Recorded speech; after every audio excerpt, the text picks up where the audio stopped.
Can you see Arsenal still being there at the end of the season? Yeah, Is it just a blip? Yeah, I think they got mugged by West Ham. You know, West Ham just sat in a low block and just said, come on. They missed the chances they had. Jesus has headed 2 over the bar. And they got 2 breakaways, scored. And tactically, David Moyes got it right, but they've missed the chances. And then yesterday, if Saka scores that side foot, Martinelli crossed it for him. Martinelli's missed a chance. Saka crossed it for him. And then you listen to everybody afterwards. Saka and Martinelli need a rest. No, basically, they've just missed the chances they've had. So the cream always comes to the top, and Arsenal will be there. What are they, 3 points off the top? Yeah, but something like that. Do you worry that, though, Saka and Martinelli... Look, last season they were exhilarating, and they haven't quite been at that level. Well, when you play inverted wingers, by the way, which would drive me round the bend if I was centre forward, and the winger keeps Anthony coming inside and, you know, shooting when you're trying to get in between the 2 centre-backs. And that's what you rely on, that service, to get you goals. So obviously now they've worked it out. Teams have worked it out. They say to the left-back, send Saka down the line. Don't let him come inside you on his left foot. And if he does, your defensive midfield player, get alongside me so the 2 of us can send him down the line. So people are aware of what their strengths are coming in field. But if you watch how Arsenal play, basically they play like Man City. They get the ball wide, they get around the box, and they play little intricate 1-2s. Odegaard, Saka, maybe Ben White's just supporting him at the minute. He's not overlapping. He's a centre-back, so you're not going to get that. But they'll work it out. I mean, they've got good players. You're allowed a little blip along the way. And Jeff, I've got to tell you, keeping footballers on the straight and narrow, keeping them on the bridle at Christmas, they're all humans, and they have to turn down all the things that we get now. You know, Christmas dinner, celebrating, drinking. You have to keep them all. And that's why you get ridiculous results at Christmas sometimes.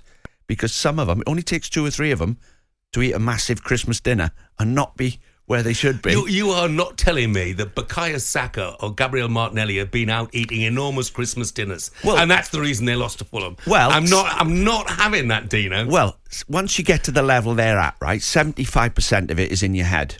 Once you've got the talent to play at that level, the rest is mentally getting yourself ready for another game.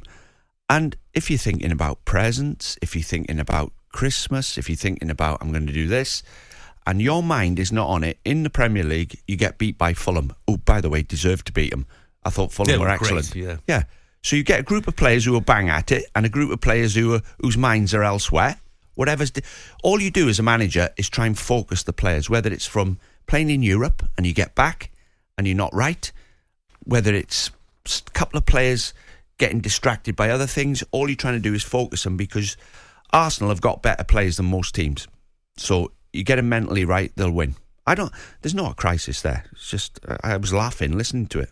Yeah, but they had 10 more points, 8 more goals, and had conceded 3 times fewer at the same stage last season. They didn't win the league last season, even when they were that much better off. And I don't know about you, Dean. I mean, I don't think they've been the same team this season. They should be better than they were last season with the addition of Declan Rice. But to me, 2 weeks ago, Declan Rice has made them better, that everyone was saying.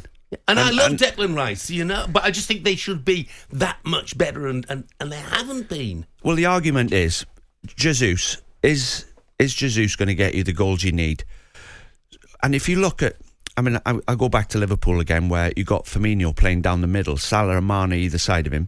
Firmino would make the difference. A 25-year-old Firmino now would make the difference around the box for Liverpool, because Salah needs to play 1-2s with people. Jesus is like Firmino around the box, really clever, world-class footballer. He doesn't have the instinct and the finishing to get you 20 goals. So the argument is, do you get Ivan Toney and leave Jesus out?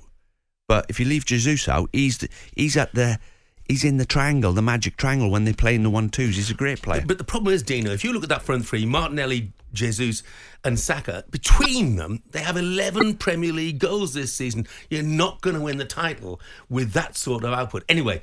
talkSPORT Breakfast, waking you up Monday to Friday morning from 6 a.m. on AM, on DAB, via the talkSPORT app and on your smart speaker. talkSPORT.